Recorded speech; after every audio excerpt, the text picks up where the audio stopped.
Alors moi j'adore commencer la nouvelle année en douceur et le bien-être pour moi c'est un savant mélange d'habitudes qui sont acquises au fil des années par l'expérimentation de ce qui fonctionne bien pour moi, comme chacun j'imagine. Alors deux des fondations de mon équilibre au quotidien c'est d'une part la méditation et l'aromathérapie. Et à ce sujet, notre partenaire Juste France, qui est sponsor de ce podcast, nous fait un beau cadeau pour démarrer l'année, une toute nouvelle huile essentielle méditation aux propriétés d'apaisement, d'ancrage et de centrage. Alors moi j'adore ce cocktail qui est soigneusement choisi de 17 huiles essentielles pour m'offrir une sorte de bulle de respiration consciente et de connexion énergétique avec les forces de la nature. Et je l'utilise sous une forme diluée comme complément dans le bain, dans une huile de massage ou bien en diffusion. Et je trouve que c'est un vrai bonheur. Alors vous trouverez l'huile essentielle méditation jusqu'à fin mars seulement sur le site justefrance.fr tout simplement.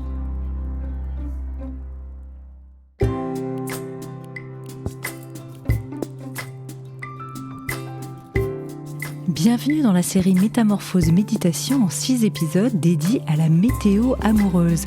Dans cette série, sous forme de roman médité, mon invitée Laurence Biba combine narration et exercice de méditation au gré des différentes étapes d'une histoire d'amour pour entrer en connaissance de soi par la porte de l'imagination. Laurence Biba est une pionnière de la mindfulness en France, spécialiste de la MBSR, cet outil de réduction du stress par la pleine conscience et auteur notamment du livre paru chez Erol, Ne s'attendre à rien et être prête à tout. Bonjour chère Laurence et bienvenue. Merci Anne. Aujourd'hui, notre série Méditation météo amoureuse nous plonge dans les désillusions causées par l'amour et comment dépasser ces instants où tout est gris.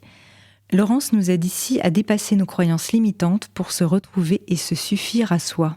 Alors Laurence, c'est à toi. Bienvenue dans ce 4e épisode de Météo amoureuse. Bon, aujourd'hui je suis triste. Il fait tout gris. Tout gris dedans, tout gris dehors. Ça pleut à l'intérieur. Tristesse, larmes. Une mer de larmes.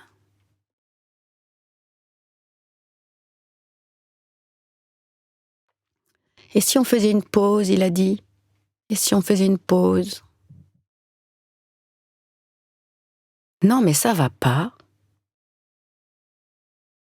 Une quoi? Ah, je m'y attendais tellement pas, c'est comme si la foudre était tombée sur moi. Anéantie, par terre, triste, seule, abandonnée. C'est la désillusion. C'est la trahison. C'est la fin. Gouffre. Solitude. Vide. Vide infini.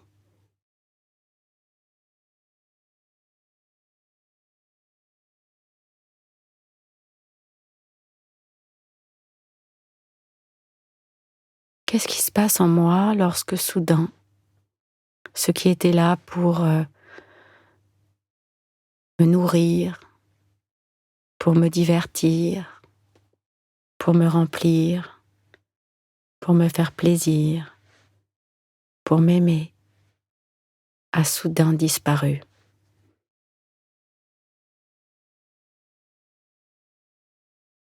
Tristesse, trahison, désillusion, encore et encore. Tout s'écroule.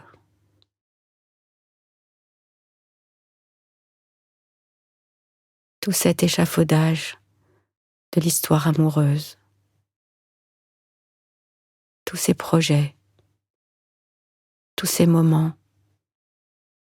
D'un seul coup. Tout est anéanti. Et moi, je souffre.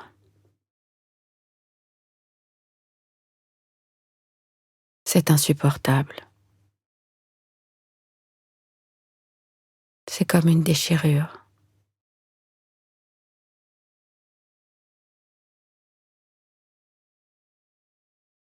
Qu'est-ce que je me dis quand je souffre? Comment je fais pour en rajouter? Comment je fais pour me persuader que j'ai raison d'être triste, d'être anéantie et d'en vouloir à l'autre? Peut-être. Ou peut-être que je n'ai même pas l'énergie d'en vouloir à qui que ce soit. Je suis juste aplatie, anéantie, vide.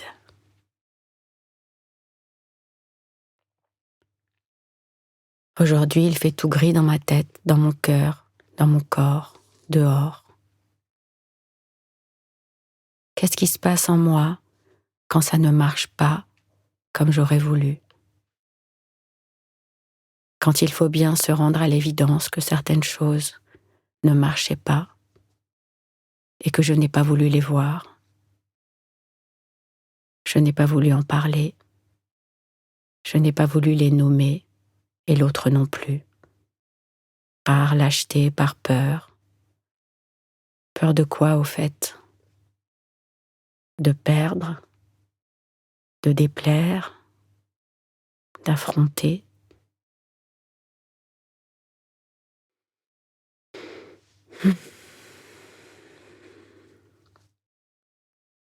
Mais maintenant c'est trop tard. La sentence est tombée, c'est la P-A-U-S-E. La pause. On fait une putain de pause. Parenthèse, on va réfléchir.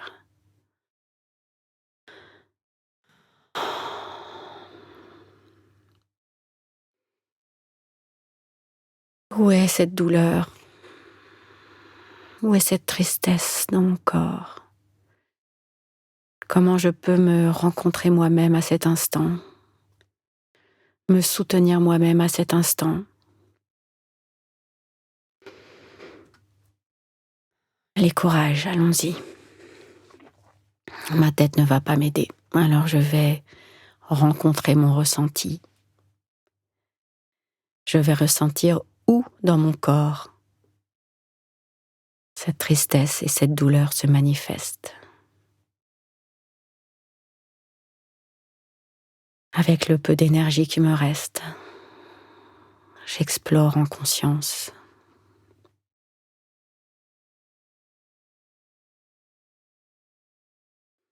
La tête, la gorge, la poitrine ou le plexus, le ventre ou ailleurs. Je prends un instant pour sentir où ça se passe dans mon corps.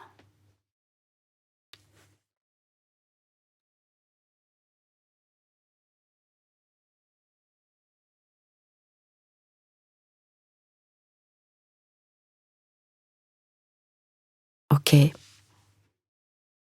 je la sens, elle est bien là, cette douleur dans mon corps. Envie de fuir, de ne plus sentir. Mais non, pas cette fois-ci. Je vais lui laisser un peu de place. Je vais lui permettre de s'exprimer.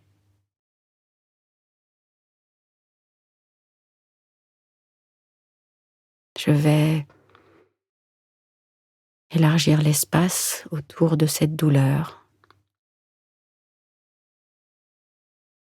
La regarder en face.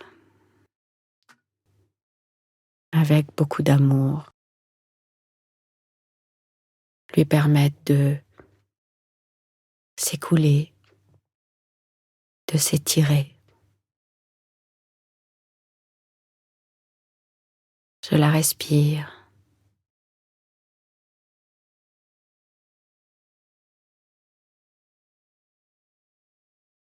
Peut-être qu'elle se déplace. Je la suis à la trace, mais avec douceur, en lui laissant toute la place. Et je respire profondément. Respirer dedans.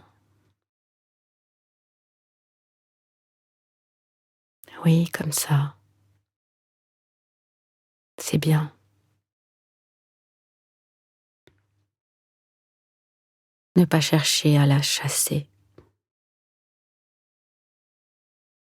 Respirer. Ressentir. Chevaucher. La douleur.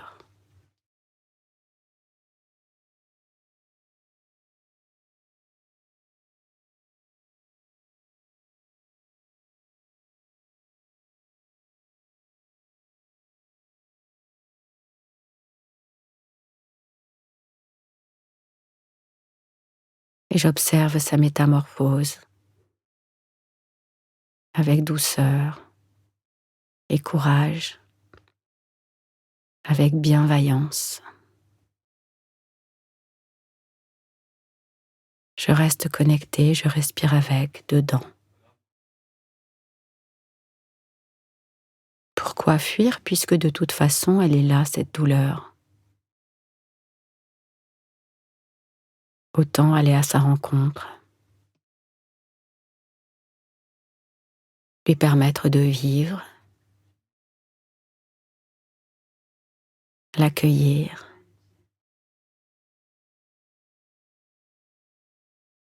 Alors je continue à me grandir pour lui laisser de l'espace. Je respire pour lui laisser de la place.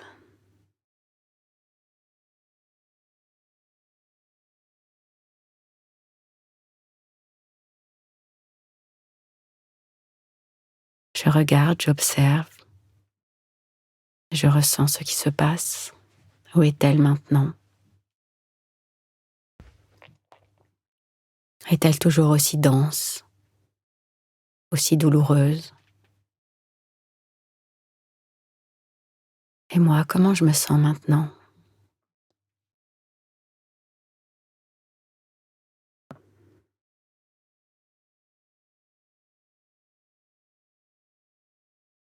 En prenant le temps d'accueillir et de ressentir, je permets à la souffrance de me traverser. Et je respire et je m'étire aussi. Je la laisse faire. Je laisse faire mon corps, il sait. Peut-être que maintenant c'est déjà un peu moins dense. Peut-être que c'est un peu plus douloureux. Peut-être qu'il y a des émotions. Lesquelles? Je laisse faire.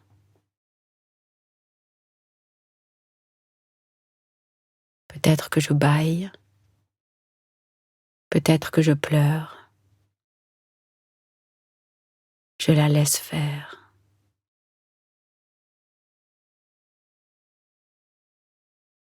Elle est là, en moi, cette douleur, peut-être depuis longtemps.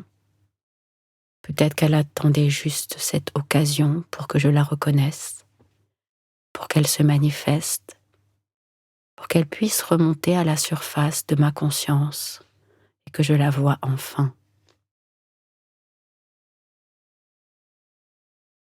Avec beaucoup de douceur, je la prends dans mes bras et je la place devant moi.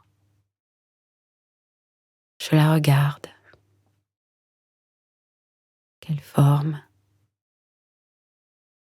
quelle couleur, quelle texture à cette douleur, cette émotion.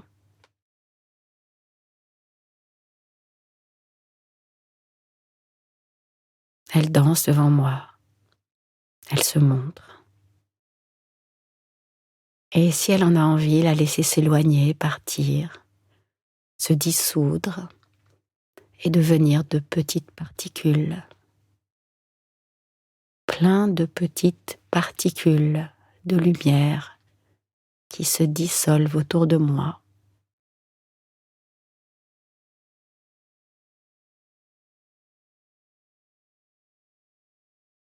Et maintenant, où est-elle cette douleur? Est-elle encore là?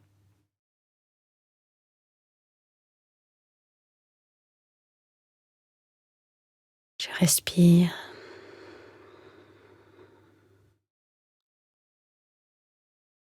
Tiens, d'un coup il fait moins gris. Un rayon perce à travers les nuages.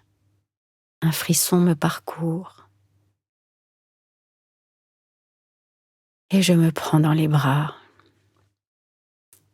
Je m'enlace. Je me cajole. C'est doux. C'est chaud.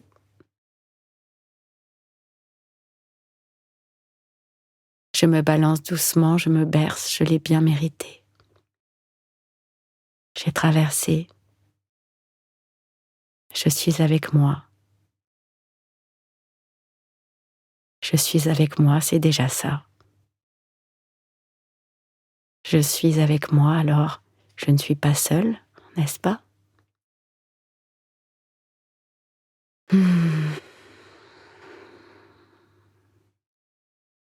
À tout de suite. Merci infiniment, chère Laurence, pour ce magnifique voyage initiatique au cœur de la météo amoureuse, au cœur de nous-mêmes, et pour tous ces exercices apaisants et riches. Je rappelle que ton livre « Ne s'attendre à rien, être prêt à tout » est paru chez Erol et que l'on peut retrouver tes actualités, tes masterclass en MBSR et en mindfulness sur ton site laurence-biba.com. Merci, chère Laurence. Si vous avez aimé ce podcast, n'hésitez pas à lui donner 5 étoiles sur Apple Podcast ou sur votre plateforme préférée. Découvrez mes invités en avant-première sur Instagram à l'adresse Métamorphose Podcast et surtout abonnez-vous pour ne manquer aucun épisode. Retrouvez en librairie mon livre issu du podcast Métamorphose éveille ta conscience, 33 rencontres essentielles pour être soi aux éditions Erol, ainsi que mon tout nouvel oracle du Scarabée d'or chez le même éditeur. Et enfin, pour nous soutenir, participer au cercle de discussion ou rencontrer en direct nos invités, rejoignez dès maintenant la tribu Métamorphose à l'adresse patreon.com/métamorphose. Merci. Métamorphose, le podcast qui éveille la conscience.